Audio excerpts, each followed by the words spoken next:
Assalamualaikum warahmatullahi wabarakatuh. Eh, di sini saya dari kelompok 8A, Ulang. dari Bimo Satrio Putro, Mikael Dendi, dan saya sendiri dan Dionysius Atustin Wahyudi akan membahas komponen mengenai React Native, yaitu layouting dengan Flexbox. Langsung saja, eh, pengertiannya yaitu sebuah komponen dapat menentukan tata letak layout dari elemen-elemen anaknya menggunakan algoritma Flexbox. Flexbox dirancang untuk memberikan tampilan tata letak yang konsisten pada berbagai ukuran layar. Properti utama yang digunakan yaitu flag direction untuk menentukan arah tata letak anak-anak komponennya.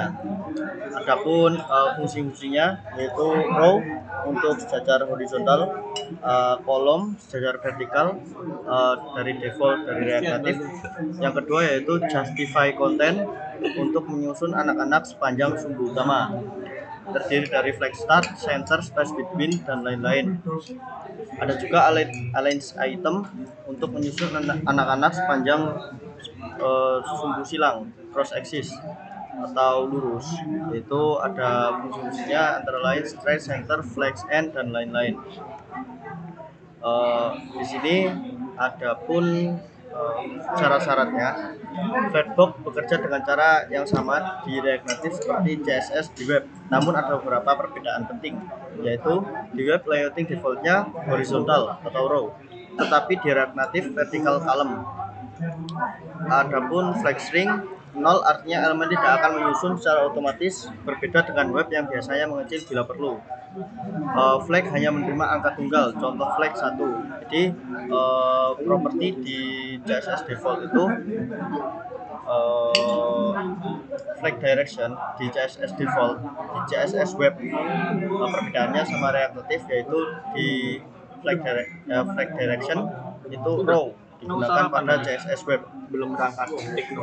Untuk column digunakan pada React Native. Terus untuk align item di CSS web menggunakan strings, sedangkan di React Native menggunakan flag start.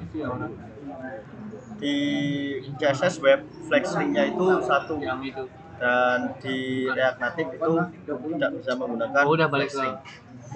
Flex atau parameter dapat berubah beberapa nilai untuk CSS web, namun pada React Native hanya mendukung 1 angka. Lanjut.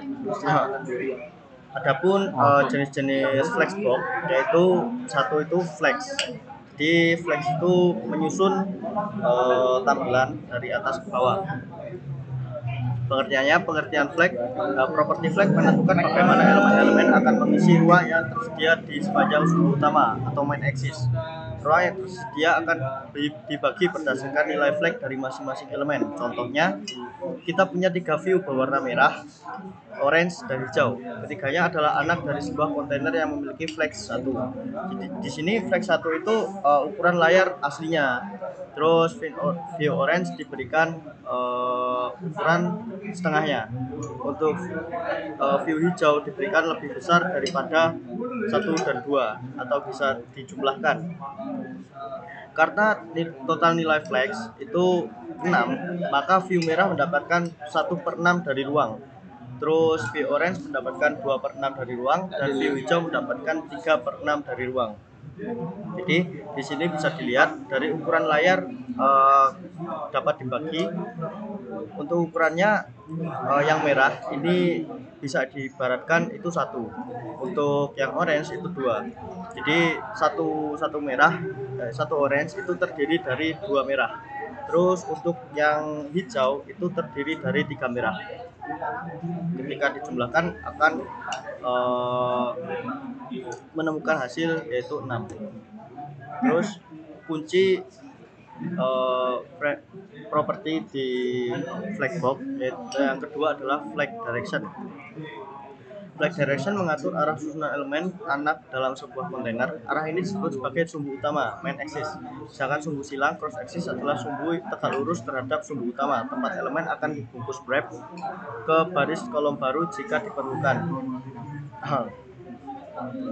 Jadi untuk flag direction, nilai-nilai yang digunakan itu antara lain column. atau bisa disebut nilai default dari React Native. Adapun syarat-syaratnya yaitu menyusun elemen anak dari atas ke bawah. Jika wrapping diaktifkan, baris berikutnya akan mulai di kanan atas dari kontainer. Nilai-nilai flash ini ada beberapa ya, yaitu nilai yang bisa digunakan ada kolom, yaitu nilai default di React Native. Dia itu menyusun elemen anak dari atas ke bawah. Lalu untuk wrappingnya jika diaktifkan, baris berikutnya itu akan mulai di kanan atas dari kontainer. Jadi seperti contohnya ada di sini, ada di kolom ini. Lalu ada row. Row itu menyusun elemen anak dari kiri ke kanan.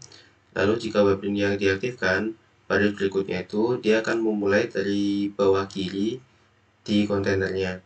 Lalu ada kolom reverse, yaitu menyusun elemen anak dari bawah ke atas. Jika wrapping diaktifkan, baris berikutnya akan mulai di kanan bawah dari kontainer.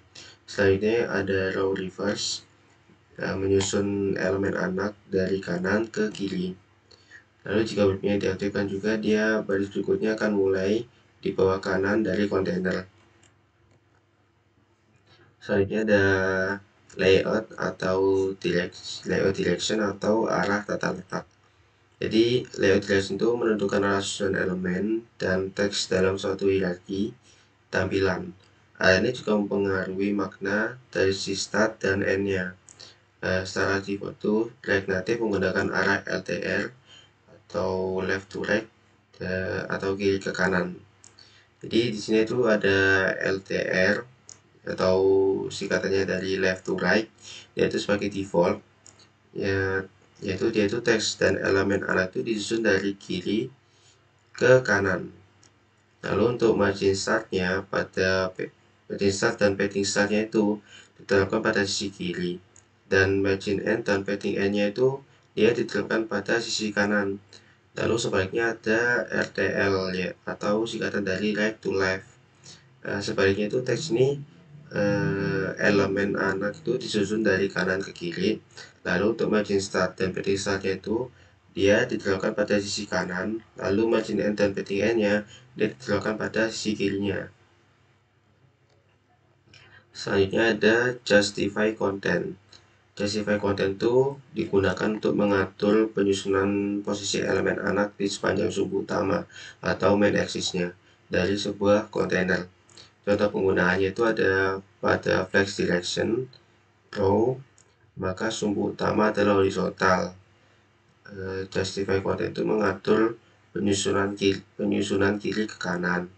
Lalu pada flex direction column, maka sumbu utama adalah vertikal. Justify content itu mengatur penyusunan atas ke bawah. Lalu ada pada value-nya terdapat flex start, yaitu menyusun elemen ke awal dari sumbu utama, kiri untuk row, atas untuk kolom. Lalu ada flex end, dia menyusun elemen ke akhir dari sumbu utama.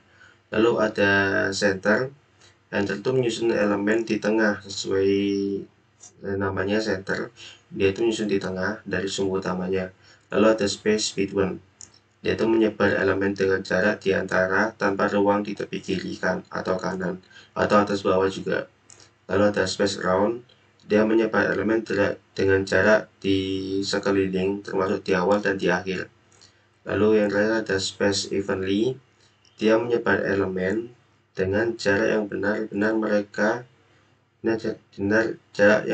merata termasuk antar item dan tepi. Selanjutnya ada justify contentnya itu ada ini, ada flex start, dia posisinya itu di sebelah kiri atas, ada flex end, dia di sebelah kiri bawah, lalu center, dia ada di pas tengah-tengah, lalu ada space between, dia itu merata di atas, tengah, dan bawah, lalu ada space around, dia agak sedikit ke tengah, dia itu sama merata cuma dia agak ke tengah. Lalu space evenly, dia lebih ke tengah lagi, cuma dia terdapat space yang dikit seperti itu. Oke, sekian dari saya. Wassalamualaikum warahmatullahi wabarakatuh. Selanjutnya di sini adalah menggunakan line item.